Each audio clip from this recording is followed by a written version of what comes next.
नमस्कार दोस्तों, स्वागत है आपका एक बार फिर से आपके चैनल फार्मेसी पॉइंट में। तो आज हम फिर से environmental education and disaster management के एक बहुत ही महत्वपूर्ण क्वेश्चन और उसके आंसर के बारे में डिस्कशन करेंगे। तो चलिए आज की वीडियो को शुरू करते हैं। उससे पहले आप इस वीडियो को लाइक कर दें। तो हमने कल what is mean by pollution, discuss the factor that cause water pollution के बारे में पढ़ा था। तो आप इसका आंसर कैसे लिखेंगे इसके बारे में भी मैंने आपको बताया था। और आज हम दूसरा क्वेश्चन करने वाले हैं। तो चलिए हम दूसरा क्वेश्चन देखते हैं क्या पूछा गया है। और ये क्वेश्चन 2020 में पूछा गया था और पहला वाला भी क्वेश्चन 2020 में पूछा गया था। और आप ये मान के चल सकते हैं कि ये दोनों क्वेश्चन लगभग सभी ईयर में पूछे जाते हैं। तो आप इन क्वेश्चंस को तैयार करते चलेंगे। तो आज हम जो क्वेश्चन करने वाले हैं ये शॉर्ट नोट में पूछा गया था। आप यहाँ पे देख सकते हैं, right A note on radio active pollution, यानी कि रेडियो एक्टिव प्रदूषण पे आपको एक नोट लिखना है। तो इस क्वेश्चन को आज हम करेंगे। तो आप यहाँ पे इसका आंसर यहाँ पे देख सकते हैं। रेडियो एक्टिव प्रदूषण तब होता है जब वातावरण में रेडियो एक्टिव पदार्थ उपस्थित होते हैं। तो रेडियो एक्टिव पदार्थ ऐसे पदार्थ होते हैं जिनसे कि हमेशा रेडिएशन निकलता रहता है। तो आपको पता होगा रेडिएशन का मतलब क्या होता है। रेडिएशन का मतलब होता है विकिरण। तो देखिए यहाँ पे लिखा हुआ है कि रेडियो एक्टिव प्रदूषण तब होता है जब वातावरण में रेडियो एक्टिव पदार्थ उपस्थित होते हैं। रेडियो एक्टिव पदार्थ ऐसे पदार्थ होते हैं जो कि हर समय रेडिएशन यानी कि विकिरण निकालते रहते हैं, जैसे यूरेनियम, थोरियम, रेडियम आदि। इनसे अल्फा बीटा कण निकलते रहते हैं। तो सबसे पहले आपको लिखना होगा रेडियो एक्टिव पॉल्यूशन क्या है और रेडियो एक्टिव मटेरियल क्या होते हैं और उनका एग्जाम्पल लिखना होगा। तो आप इस तरह लिख सकते हैं, जैसे रेडियो एक्टिव प्रदूषण तब होता है जब वातावरण में रेडियो एक्टिव पदार्थ उपस्थित होते हैं। रेडियो एक्टिव पदार्थ ऐसे पदार्थ होते हैं जो कि हर समय रेडिएशन यानी कि विकिरण निकालते रहते हैं, जैसे कि यूरेनियम, थोरियम, रेडियम आदि। इनसे अल्फा बीटा कण निकलते रहते हैं। अब इसके बाद आपको लिखना होगा रेडियो एक्टिव प्रदूषण के कारण। तो रेडियो एक्टिव प्रदूषण निम्नलिखित कारणों से हो सकता है। तो आप इस तरह अपने आंसर बुक में लिखेंगे।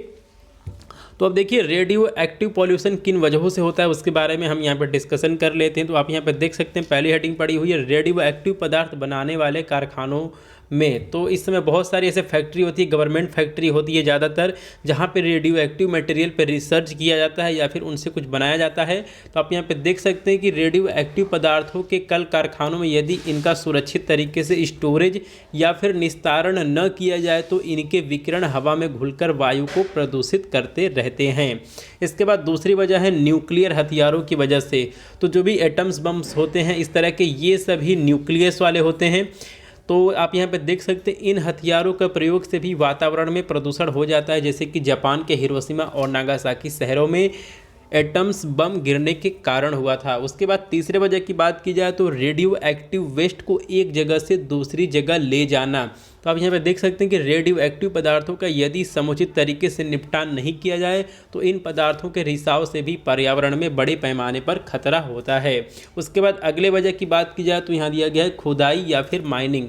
तो यहाँ पे आप देख सकते हैं कि खनन में ज़्यादातर अयस्कों की खुदाई शामिल होती है। कई बार रेडियो एक्टिव पदार्थों की माइनिंग से भी रेडियो एक्टिव प्रदूषण होता है। तो जैसे आपका यूरेनियम हो गया, थोरियम हो गया, ये सभी माइनिंग से निकाले जाते हैं और लेबोरेटरी के अंदर भी इनका सिंथेसिस किया जाता है। तो इनका जब माइनिंग किया जाता है तो जहाँ पे इनका माइनिंग का साइट होता है वहाँ पे रेडियो एक्टिव का इंटेंसिटी बहुत ही ज़्यादा होता है, जो कि एक रेडियो एक्टिव पॉल्यूशन का वजह बनता है। तो अब हम बात करेंगे रेडियो एक्टिव प्रदूषण के प्रभाव। तो सबसे पहले आप लिखेंगे रेडियो एक्टिव प्रदूषण क्या होता है, उसके बाद रेडियो एक्टिव मटेरियल क्या होते हैं उनका एग्जाम्पल लिखेंगे, उसके बाद रेडियो एक्टिव प्रदूषण के कारण लिखेंगे, उसके बाद हम लिखेंगे रेडियो एक्टिव प्रदूषण के प्रभाव। तो आप यहाँ पे हेडिंग डाल लेंगे रेडियो एक्टिव प्रदूषण के प्रभाव। तो देखिए जो भी रेडियो एक्टिव मटेरियल होते हैं इनसे रेडिएशन निकलता रहता है और जो भी हमारी बॉडी के अंदर क्रोमोसोम्स हैं, जीन्स हैं, ये उनको डायरेक्ट अफेक्ट करते हैं, यानी कि उसमें म्यूटेशन कॉज करते हैं, उत्परिवर्तन करते हैं। तो इसीलिए इससे क्या होता है कि इससे जेनेटिक डिसऑर्डर हो जाता है। तो आप यहाँ पर देख सकते हैं कि रेडियो एक्टिव प्रदूषण की वजह से जेनेटिक यानी कि आनुवांशिक बीमारियां होती हैं। उसके बाद दूसरे प्रभाव की बात करें तो रेडियो एक्टिव प्रदूषण की वजह से क्रोमोसोम में मौजूद जीन्स में परिवर्तन या फिर म्यूटेशन हो जाता है। उसके बाद अगले प्रभाव की बात करें, शरीर की रोग प्रतिरोधक क्षमता खत्म हो जाती है।